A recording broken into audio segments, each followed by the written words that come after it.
empowering and enforcing of youth inside the continent in general, and in particular with our brotherly nations in the African continent and the African youth.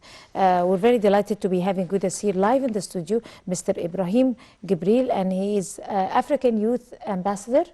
That's the best title to your heart? Of course, it is the best title to my heart. Welcome to the breakfast show, Ibrahim. And let us first talk about the keenness of Egypt. You have just touched the keenness of the Egyptian administration to be able to bring together youth from all African brotherly nations under one umbrella, which is solidarity and development and the SDGs of 2030.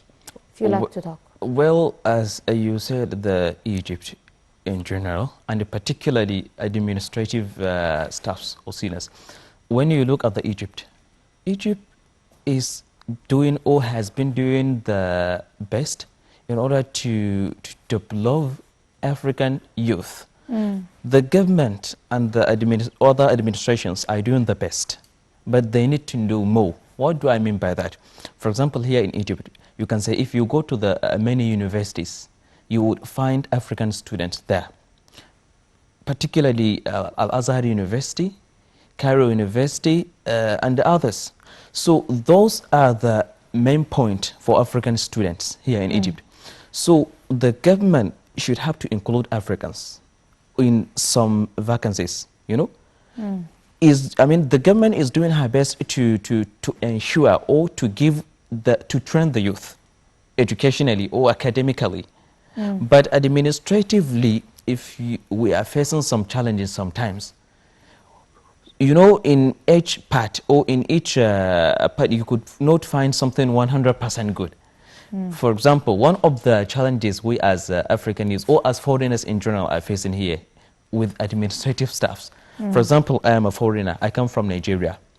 Every year, I must have to go to the immigration office to renew my residence. So the renewal of residence could take me 3 months for just procedure. So this is something like needs to be updated. For example, we as African, even if we are not going citizenship, but we should have to make, for example, a 3 years residential permit here in Egypt. This is something that will bring a brotherhood or will increase a mutual connection between the youth or between the countries. But every year we must have to go to the immigration office and submit our passports, our school attestation, our photocopy of 100 photo, as for example, just in order to renew our residence. This is something I see it difficult, need to be changed in order to bring more brotherhood towards the nation. Otherwise, here in Egypt, there are some quite challenges we are facing with administrations. If a foreigner or Africa comes to do a process for the registration, he will register his name when before he come to the country. So after coming to the country, he might spend 6 months waiting before he got admitted to the faculty. Some of them to study, you mean? Yeah, to study. Some of them might wait for a year or 2 years just in order to get admitted to the faculty that he applied. So this is something need to be rescued or to be rehabilitated in the Egyptian administration. Although, if you go to some administration here in Egypt, you are a foreigner, you know no one, or you are a newcomer in Egypt, you might not have brothers or sisters here that might help you. And you know no one, maybe if you can go to that person and he will send you to another. You will go to that one and he will send you to other. Or you will go to someone to do you a signature only in your paper, but he will say, come to me after a month or after 2 weeks. So this kind of relationship, students mostly are facing bad, you know, because it will create a bad image towards Egypt in their heart. So this is my advice to the administration as general. Yes.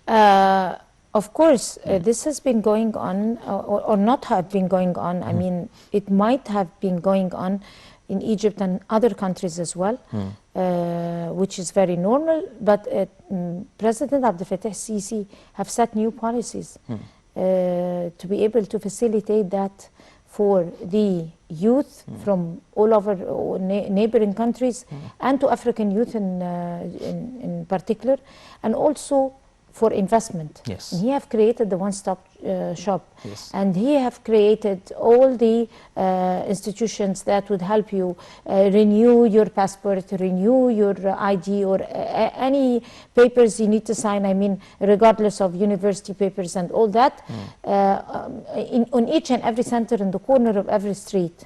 So things are going with a very high speed to be able to develop with these procedures. Add to that the APLP, the African Presidential Leadership. Yes. So the Egyptian administration is doing a great deal to help the African youth and the Egyptian as well.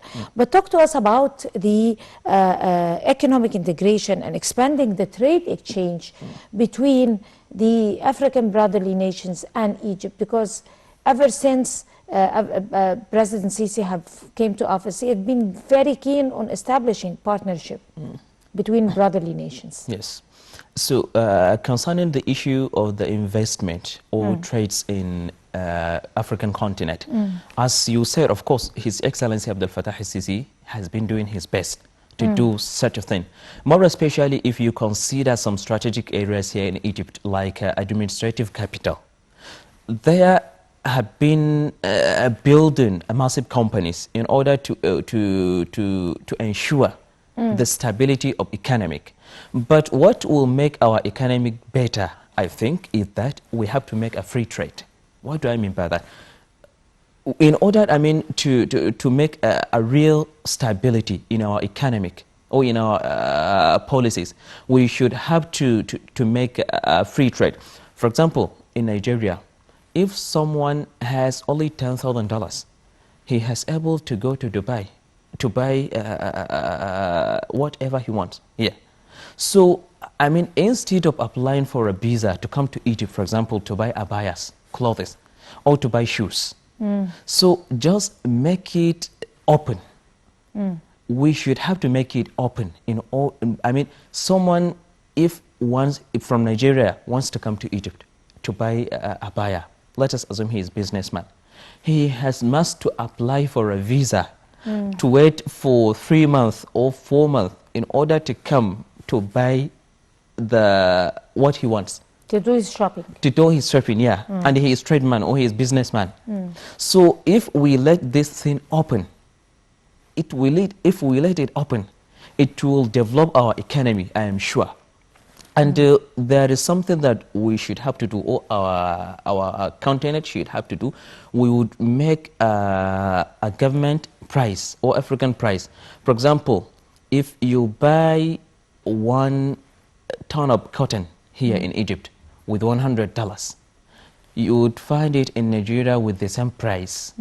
So I think this will create, or they will help in rehabilitating our economic situation. Although this train railway, we have to do this train railway. For example, do it from Abuja to Casablanca, from Casablanca to Algiers, from Algiers to Cairo, from Cairo to Cape Town, from Cape Town in order to circulate the continent. So this will make the poor people and the business people, will make them, or will give them freedom, will give them access to communicate easier, or to transmit their containers, or to transmit their business things easier. So this will help in developing our economy. Although you say this administrative capital, many people, as you see, many African people have come to here to invest, to do investment, not only Africans, even European people, just like this man, what do they call it? Bill Gates. They have come here to invest. So these investments will develop our economy, I'm sure. And another point is that we should not rely on the simple. For example, here in Egypt, we invest the company for cotton. In Nigeria, we should invest something else. In South Africa, invest something else. So if we gain so many investments or companies in the continent as large, it will rehabilitate our economy in general. Yes. So how, I mean, the continent is full of rich resources, not Yes. only now, but for years and years. Yes. So, speaking about executing the goals of the SDGs of 2030 and 2063 in general. There must be a modern plan to be able to set up a policy or set a vision to be able to make the best use of these resources. Yes. According to each country. Yeah, sure. So what is your vision on that? My vision on that, of course, I have a vision. But do I have access to reach to my vision, or do I have access to do that? You say modern... You could start with the vision and then set the access. Yes, you are right. You talk about modern plan. So this is my area of concentration, by the way, modern plan. We have been talking about modern plan, or we have been talking about how to make youth, better youth, in order to be future leaders. Yes, this is something good. We have been getting training in order to be leaders of tomorrow. But as I have said before, we need to be there to work practically. For example, here in Egypt, you have a House of Representatives, you have the Senates. Really?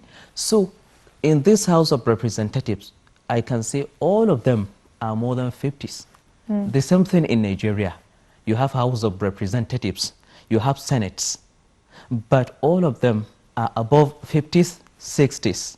So while the government cannot implement a new policy, just let us look at the number of the representatives. Give 25% of them youth. Let youth come to try. Let them come to participate. I am sure this will let them to become a good leaders. As they have been saying, Africa is the youth continent because the 80% of African citizens are youth. It is the only continent in the world that had got this large number of youth. 80% of the African are youth. But youth still, but the government still do not offer youth the vacancies in the federation. So, the government is trying her best, I am sure, to train the youth. But they need to let the youth to participate in the government vacancies. This will let them create, or this will let them be future leaders, I am sure. As they say, the world itself is changing. Youth are the nation. So this is going to be better for us and better for the future generation, I'm sure. Hopefully, inshallah, Yep. no doubt. The course. importance of developing mechanisms of joint action between Egypt and Africa, how important is it? Of course, it is very important. And how can we establish joint mechanisms? As I have said, with free trade, firstly. And we have tried, we have to create this kind of something that will connect us easily. Just like a train, as I said. This train will connect us easily because not every one of the citizens can pay $1,000 to buy a flight ticket. For example, if I am from Egypt or someone from Egypt wants to go to Nigeria, not all of them can buy a ticket for $1,000. And I am sure if there is a train, it will be cheaper than that. So this will create more connection between the youth and between the continent as large. Although these kind of courses or this kind of simultaneous training that we are getting in Cairo University, as I could remember in 2018, we were there. So there was about 25 African countries. We have made a good this, what do they call it, African future leaders. And in 2020 we had a program also called 1,000 Africa leaders. So this kind of programs, it is creating a brotherhood, it is creating mutual connection among the African youth or among the continent as large.